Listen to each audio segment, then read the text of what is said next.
эх орныхоо тусгаар тогтнол халдшгүй дархан байдлыг хадгалан авч үлдэхийн төлөө тэмцэж өнөөдрийг хүртэл бий болгож чаджээ. Харин 21-р зуунд өнгөрсөн үеийн иргэн дурсахаас гадна ирээдүйд эх орноо хөтлөх бодлогын талаар ах намынхан ярилцлаа. Эдийн засгийн нөхцөл байдлыг дээрдүүлэх, иргэдийн амжиргааг сайжруулах гээд олон сэдвээр Монгол Ардын намын баярын хурал өрнөсөн байна.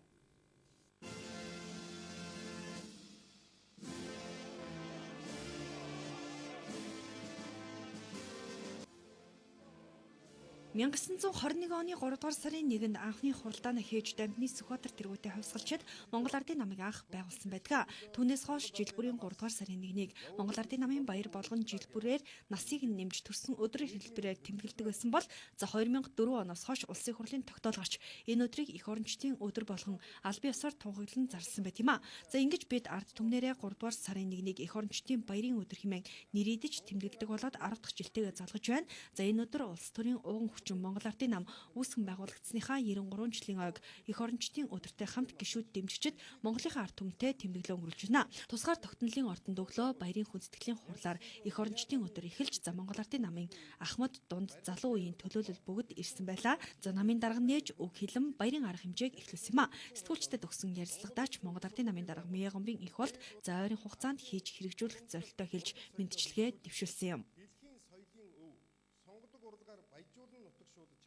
2004 онд улсын хурал шийдвэр гаргаж Монгол Ардын нам үүсэж байгуулагдсан энэ 3 дугаар сарын 1-ний өдрийг бол Монголын эх орончдын өдөр болгосон.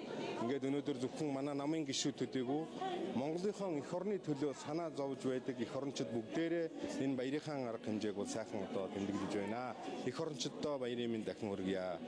Манай нам энэ баярын өдрүүдэд бол нэгэн жилийн хугацаанд хийсэн ажлынхаа үр дүн бүтээлийг бас хайлагнаж өдөө орон нутаг намын анхны байгууллагуудынхаа одоо шагнал урамжлуудыг олгож байна.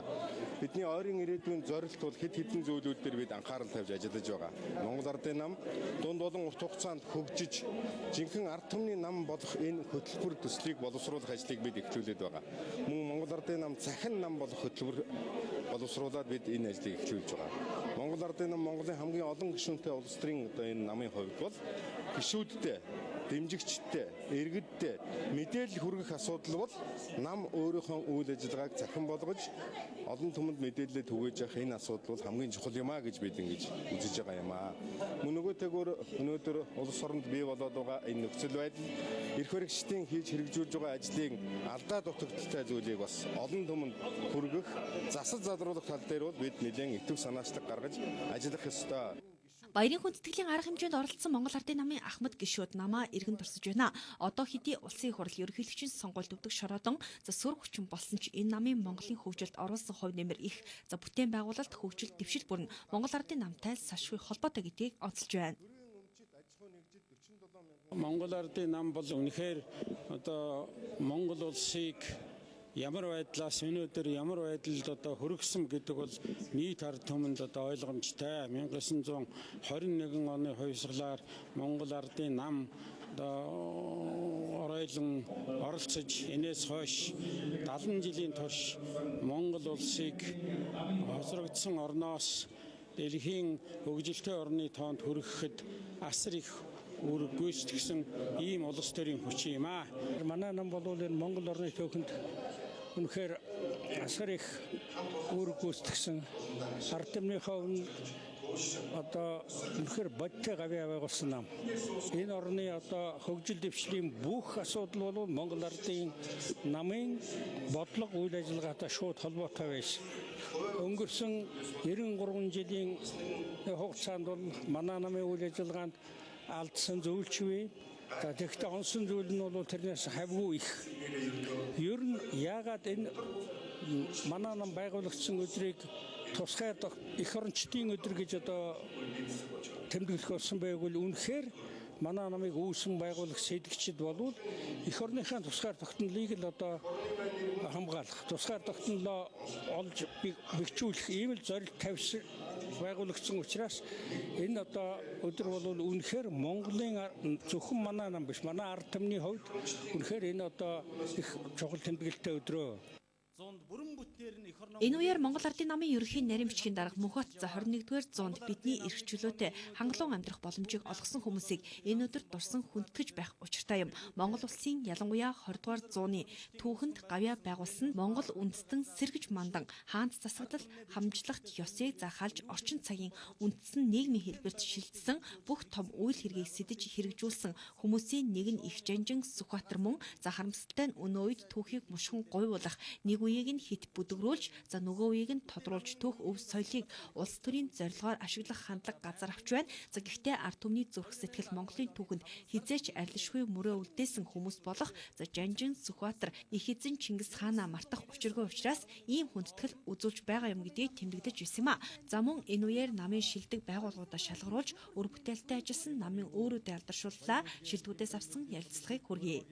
Нэгдүгээр өөр Болгон аймгийн Богд сумын намын хороо. Тэгэхээр танай дүүргийн хувьд тийм ямар ажлуудыг 2013 онд хийв. За манай дүүргийн хувьд бол одоо шат чадны сонгуулиуд амжилттай оролцсон. Улсын хурлын сонгуул, нийслэлийн иргэдийн хурлын төлөөлөгч, дүүргийн иргэдийн хурлын төлөөлөгчийн сонгуульд бол амжилттай оролцсон. Тэгээд өнөөдөр энэ Монгол улсад улс төрийн ууган хүчин байгуулагдсны 93 жилийн аяг тохиолдуулан нэг сонгон хайрханчуудаа тэр дундаа 25 дугаар хорооны ард иргэдэд энэ ноён баярын мэндийг хүргэж байна. Маш их баяртай байна. 2013 12 оны орон нутгийн сонгуул 13 оны ерөнхийлөгчийн сонгуульд манай Дундгой аймаг амжилттай оролцож ялтас байгуулсан байгаа. Тэгээд бас энэ ажлыг манд өгнөж Монгол Ардын намын бас шилдэг бас салбараар намын хорогоор шалгарснаа баяртай. За манай хаан улдургийн 14 дугаар хороо буюу Үлзийд хороолол за Монгол Ардын намын 120 дугаар өөр маань аль шатны сонгуульд өвдөж хороодож үзээгүй хороо. Тэр утгаараа энэ жил хаан улдургтэй дүүргийн шилдэг намын өөр нийслэлийн шилдэг намын өөр одоо бүр намын хаан бүр улсын тэргүүний өөрөөр шалгарч байгаа маш их баяртай байна. За энэ бол ганцхан миний хамт хүчин сэтгэл биш нийт хамт олонны маань нийт иргэдийн маань хүчин сэтгэл гэж ойлгож байгаа.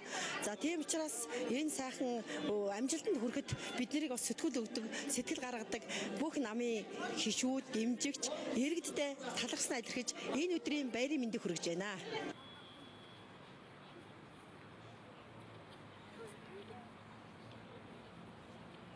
Баярын хүндэтгэлийн хурал урлагийн номерын дараа Монгол Ардын намын удирдлагууд болон за гишүүд их эзэн Чингис хааны хөшөө болон за Жанжин Сүхбаатарын хөшөөнд цэцэг урагш хүндэтгэл үзүүллээ. Энэхүү хүндэтгэлийн арга хэмжээнд Монгол Ардын намын дарга инх бол за ерөнхий нарийн бичгийн дарга Мөнхбат улсын хурлын гишүүн Бат Эрдэм Бямцогт Монгол Ардын намын ах хамтын хорооны дарга Төмөр Очир тэргүүтээ намын гишүүд дэмжигчид оролцсон юм.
TV5 телевиз өвлийн 22 дахь удаагийн Олимпийн